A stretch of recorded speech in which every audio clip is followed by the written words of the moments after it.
It's prehistoric peril. Here's a look at the Hasbro Power Rangers Lightning Collection Dino Thunder Blue Ranger.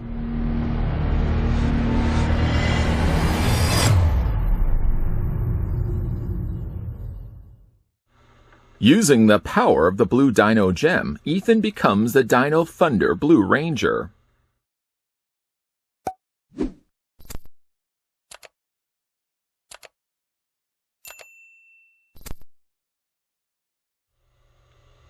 Before we get the review started for the Power Rangers Lightning Collection Dino Thunder Blue Ranger, that's a bit of a mouthful, the first thing we're going to want to do is figure out how tall the Blue Ranger actually stands. While I'm doing this, I'd like to thank the folks over at Hasbro that provided the sample of the Blue Ranger that we could have a look at in this review. As for how tall he stands, the Dino Thunder Blue Ranger is 6.082. I know, we probably should just call him 6 inches tall. And we'll switch that quickly to centimeters, revealing that the figure is 15.4, or almost 15.5 centimeters tall. This now marks the 4th Lightning Collection Power Rangers figure that we've had a look at, though for comparison I'm only going to bring in one of them for the time being, so we'll move over the Dino Thunder Blue Ranger. We'll bring in the Lost Galaxy Red Ranger, who up to this point was my favorite from the Lightning Collection, although now that I'm seeing him next to the Blue Thunder, the Dino Thunder Blue Ranger, I think that the Blue Ranger might be my favorite right now. And I don't think me saying that has anything to do at all with the fact that Dino Thunder Blue Ranger has probably the largest list of accessories with all the Lightning Collection figures that we've looked at thus far, although it probably helps a little bit. Let's have a look at the things that come included with the Dino Thunder Blue Ranger. Starting first, smallest of the lot, and I guess we could probably start with the smallest and work our way up to the largest. He comes included with the Thunder Max Blaster.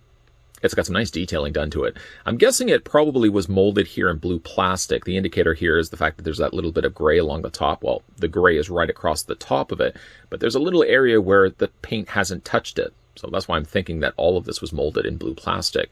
It has some decent detailing done to it. I like the little teeth marks on the sides. No, not teeth like somebody's chewed into it. And I do also like the fact there's that little paw, a little claw mark down below in the handle area. Now this can fit either into his hands, or what you can also do too, as we've seen with other cases of Power Rangers, you can pick up the figure. For starters, actually, you know what, let's put it into his hands just in case you guys want to see what it looks like. Not necessarily this hand is designated for it, but just for the time being, I'm going to put it into his hands just to show you. He does fit the blaster quite nicely. Or what you can do as well is that you can take the blaster and fit it into the side holster, which, like in other cases, seems to be made of a very soft plastic. It seems to do a pretty good job of holding it in place, and you can certainly store that in that place for the time being as we have a look at the rest of the accessories that come included with him. While certainly sticking to the idea of Thunder Max, he also comes included with the Thunder Max Sabre. I'm not really sure, again, the coloring that they used for this. It could possibly have been all gray for all I know, and they've just painted the blue on top of it with a little bit of red. And again, nice detailing done to the handle with, again, that dino claw right there. That looks super cool. By the way, as well, I want to mention this before I forget all about it. He comes also included with the energy effect. This sort of construct that can attach to the saber. And the reason why I'm actually bringing this in right now is to talk about the fact it does attach to the end of the saber. There's a hole located just on the bottom of it. It's one of those things where if you're looking at it, it's kind of hard to find out where that hole is specifically, but it's actually just, well, if you're looking at it this way, just on the bottom. So you can slot that to the very end of the saber, or I guess in this case, the very top of the saber. And you got yourself like a little lightning effect, a little energy effect. That looks really neat as well. One thing I actually did do too is I'm going to take this off, kind of going back to where we started from. I'm going to pull the blaster from his holster. And just on the very end of the blaster, there's a couple of these little prongs. You see them right there?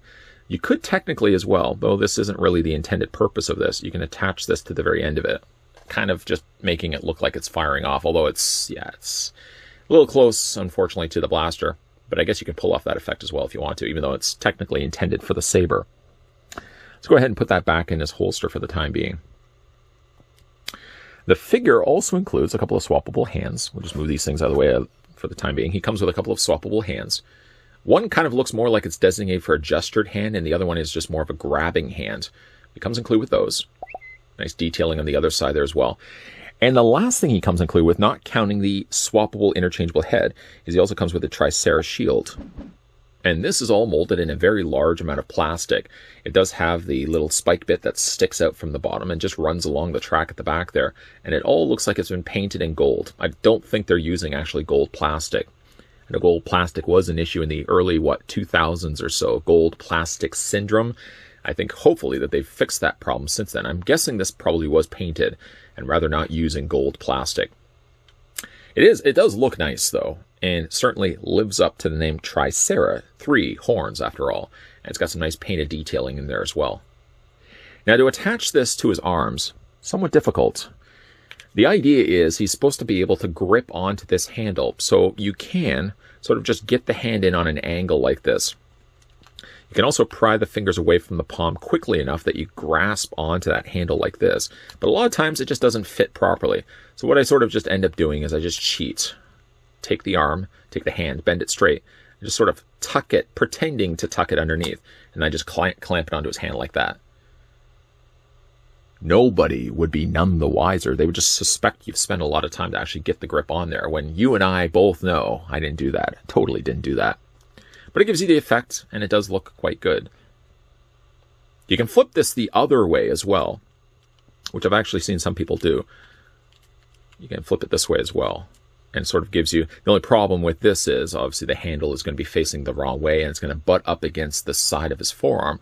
But that looks a little bit more like a traditional shield, even though technically the right way is to go this way right here. Totally cheated. Nobody's going to be none the wiser. The last of the accessories that come included with the Blue Dino Thunder Blue Ranger, that's a bit of a mouthful, is he also comes included with the swappable head sculpt of Ethan. Give me a quick look at what that looks like. Paint isn't terrible, although I will say what's going on with these eyebrows. They've missed their mark completely. You sort of see where the eyebrows should have been sculpted in, and instead there's paint that's gone beyond that point. It looks like it's kind of moved off, unfortunately. It's a bit of a shame. I mean, if you're seeing it from a distance, okay, yeah, you're still seeing it. So, yeah, it's unfortunate. If it wasn't for the fact that the eyebrows were sculpted in, I think you probably wouldn't have noticed it as much. But because they stick out from the rest of his face, they sort of end up catching the light. And then you even see more so how that's a paint issue. So that's a bit of a shame. If you want to see what it looks like swapped out on the figure's body, let's go ahead and pop the head sculpt off. Just pop that off. What seemed to be a very large ball joint, and yet, it's not super difficult to take the heads off of these. I'm going to actually go ahead and remove the blaster as well, because I just feel like that's going to get in the way of things. Grab the Ethan head. I'm going to pop that onto the ball joint, like that. A little bit of a satisfying snap. It's not a bad looking head sculpt at all, just short of, again, the fact, unfortunately, his eyebrows. What's going on with those eyebrows? I mean, they almost even could have just... Well, like I said, they could have just left those eyebrows not sculpted at all and just painted on the eyebrows. I think it would have actually looked a little bit better than what ended up happening here. The face is good. I'm just super not crazy about the fact that the eyebrows are looking the way that they look. Oh, boy. Anyways, though, most of the time when it comes to displaying these figures for myself, I like to have the Power Rangers displayed with their helmets. Go ahead and pop that back into place. A nice satisfying snap. Going back to a point that I mentioned earlier, you know what? I might think the Blue Ranger is my favorite of the 4 figures we looked at from the Lightning Collection lineup. Just something about that head sculpt. Biased, I'm sure. Perhaps the fact that I am a big fan of Triceratops. It was one of my favorite dinosaurs growing up, because we never had raptors growing up as kids. T-Rex was there as well. T-Rex was a popular one for me, but nothing beat the Triceratops. And I really like the way that this looks on the figure. Notably, though, you can see the helmet is a more shinier plastic. It reflects the light a lot better than the rest of his body. The rest of his body is a little bit more of a matte finish. And yet, when you're looking at his arms, for example, and you're looking at his legs, both his arms and his legs are both examples of where it seems like the plastic seems shinier. I'm not sure if what they ultimately just did was they painted the arms, painted the legs. But it's definitely not only just a different shade of blue, but it's definitely a lot more reflective.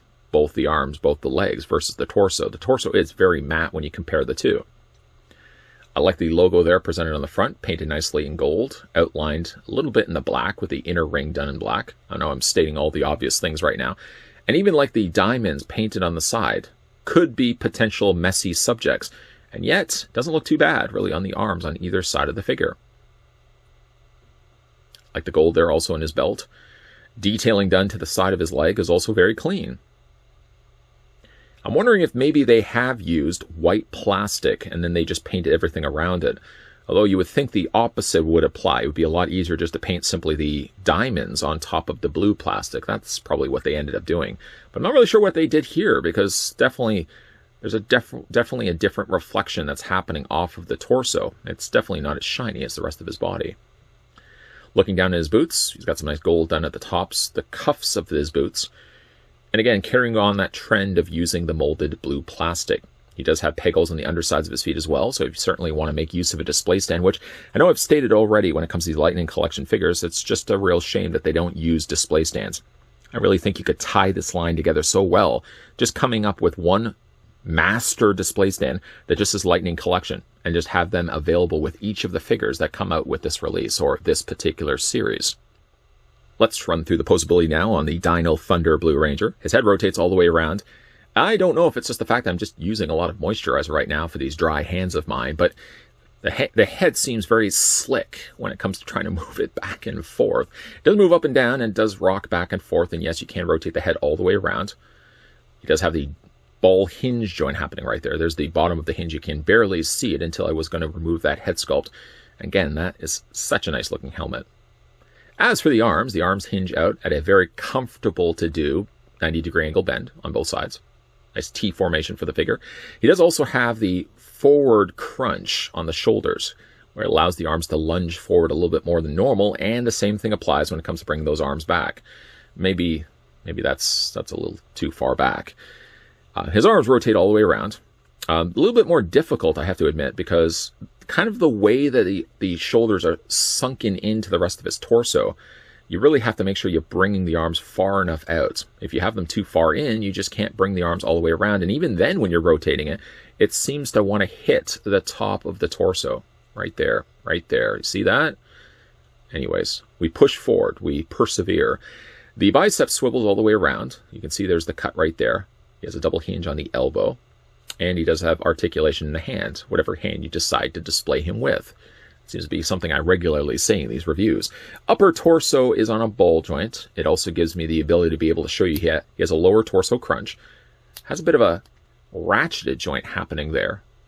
Looks like he could win some limbo contest in the galaxy, in space somewhere. So he does have a lot of posability going on for him, just the torso and the arms alone. Then we move on over to lower torso country. You bring the legs out, they do a full splits, or almost a full splits. You can bring the legs forward and back. He has a swivel 3/4 of the way up the thigh. There's a cut right there. He does have a double hinge on the knee. When it comes to his lower boot, because this is separate from the rest of his leg, it means because of that, he does get the articulation in the boots. You can also move the feet back and forth this way. And yes, the Blue Ranger also does have an ankle pivot. A nice looking figure. Really, really nice. I like the way that this turned out. Actually, you know what? Let's finish up shop by putting the saber into his hands. The only thing I would say as a detriment to this figure, as I'm spending some time right now, quality time, getting the saber into his hand. The only thing that's really disappointing about this figure is, again, the defaulted head sculpt for Ethan. I'm not really sure what ended up happening, bringing that in again so you guys can see. Whoa, whoa, whoa. Something so sad has happened with Ethan's eyebrows. Other than that, moving that uncomfortable thing to look at out of the way, it's a nice looking Power Rangers. And of the Lightning Collection figures that we've looked at so far, I might say the Dino Thunder, reiterating a point I made earlier in this review, the Dino Thunder Blue Ranger might be my favorite of the 4 that we've looked at. One thing I forgot to mention in this review of the Dino Thunder Blue Ranger that we can tack on to the benefit of having these final looks, I can add on stuff that I forgot to mention in the review. But what I failed to mention is when it comes to displaying him with the Tricera Shield, it only fits on one side of his body, specifically the arm I currently have it attached to right now. If you try to attach it to the other arm, he actually has that morpher, I believe it's his morpher, on his sleeve there, and it really prevents that clamp from properly clipping in place. So if you are picking this figure up, or you already have this figure, you already know what I'm talking about. And sadly, again, the Tricera Shield only fits to the one side, which is fine. It's not a deal breaker. I'm going to display it on this side anyways, and I'm going to have the saber in his other hand. I just think that looks super cool. Not super cool the fact that, sadly, again, Ethan did have the little paint problems with those caterpillars painted a little higher than what they should have been. But it's not certainly a deal breaker for me, because at the end of the day, I'm going to be displaying the Dino Thunder Blue Ranger like I've done with all the other Rangers we've looked at up to this point, with their helmets on. Appreciate the fact that they do include the swappable heads if you want to have them without the helmets, but I'm somebody that likes to have the helmets on my figures. That's just me. What do you guys think of the Dino Thunder Blue Ranger? Let me know down below in the comments section whether you picked the figure up for yourself or based on this review and this review alone. A big thank you again to the folks over at Hasbro that provided the sample of the Lightning Collection Dino Thunder Blue Ranger that we could have a look at in this review. And yes, the Dino Thunder Blue Ranger is available right now in retail stores and online. Let me know, again, what you guys think of this line down below. And, maybe for your video question, who is your favorite Blue Ranger? From which of the Power Rangers series is your personal favorite Blue Ranger? Let me know down below in the comments section. If you are new to this channel, enjoying all the content you're seeing, digging the fact that we're having a look at some Dino Thunder, make sure you hit that subscribe button down below. You're turning the bell notification on. And that, yes, you're coming back to this channel regularly, because Monday to Friday, 12 p.m. and 2 p.m. Eastern Standard Time, EST. We are having a look at new videos. There's always new stuff popping up. And yeah, we are going to be having a look at some more Power Rangers reviews as well. So as always, thanks for watching. See you guys next time.